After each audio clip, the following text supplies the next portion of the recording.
Galicia is a Spanish region with a strong industrial presence. The metal sector and its associated technologies are the backbone of its economic and technological development.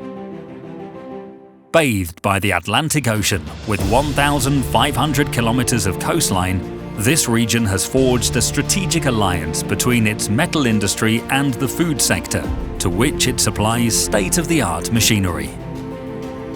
Its main customers are the canning and seafood industries, but also the dairy, meat and beverage industries. For them, they design and produce everything from cutting and portioning equipment to complete processing, packaging and automation lines. More than 200 companies in the Galician metal sector manufacture machinery for industries such as food.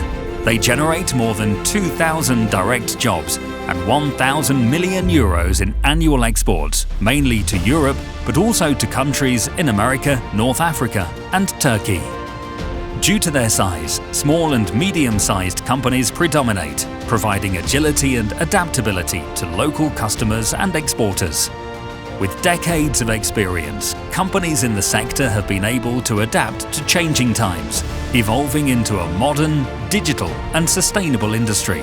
Automation, robotics, artificial intelligence and energy efficiency are now part of everyday life in this cutting-edge sector. In a context of global competitiveness, this industry stands out for its expertise with highly experienced professionals who, together with technical precision and adaptability, meet the most demanding standards. With the support of ACIME as a leading cluster for the Galician metal sector, this industry is now a benchmark, capable of offering comprehensive solutions in machinery for food and other strategic sectors. This is an industry that looks to the future with confidence. Because Galician machinery is synonymous with quality, technology and commitment to innovation. Galician industry, technology that feeds the future.